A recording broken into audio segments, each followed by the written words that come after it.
Maggagata tayo ngayong hapon kasi mayroon akong beans tsaka kalabasa. Maggagayat tayo ng mga ricado. May luya, may bawang, may sibuyas.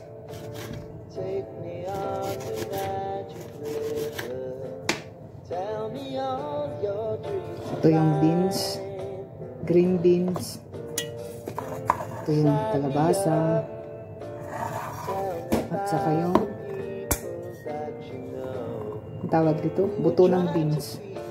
Yan.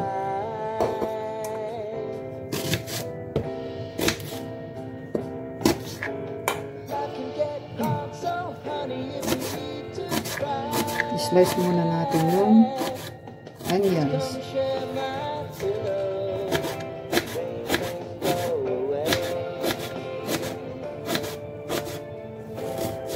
Yan, tapos na.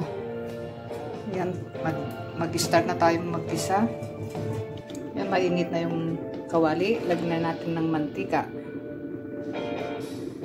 I wanna hear about everything you're ever thinking. Know that I can take the truth. Then, ilagay na natin yung sibuyas, bawang, kapaluya. Sabay-sabay na yan para madali.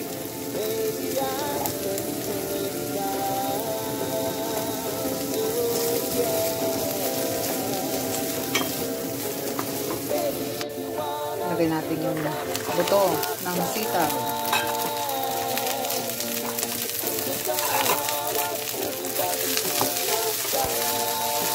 Halu-haluin lang.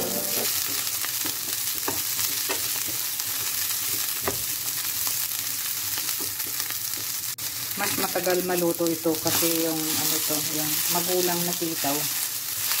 Kaya inuna natin igisa dahil mas matigas kaysa yung mga iba. Lagay na natin yung sitaw.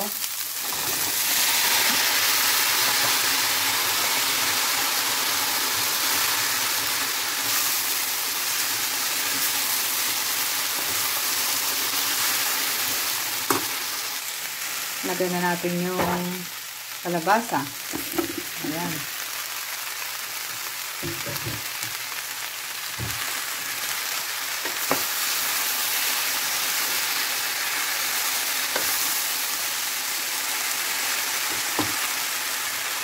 Saka konting patis.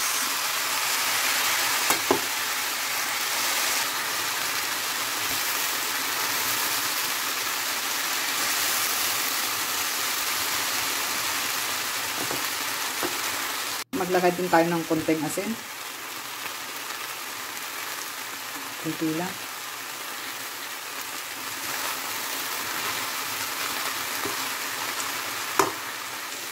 Ito, ang sarap.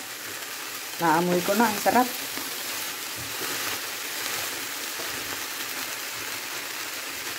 Ilagay na natin yung, nilagyan ko na siya ng paminta.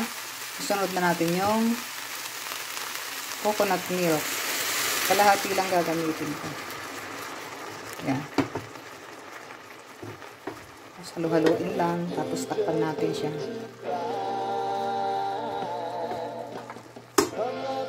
Natin ng konting tubig para hindi matuyo yung gata niya. Tapos takpan po natin.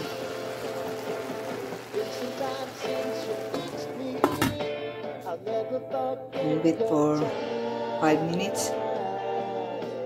Ayan, luto na ang ginataang sitaw at kalabasa. Kain na tayo, tsibugan na. Ganun din po yung rice, ito na rin po. Yan.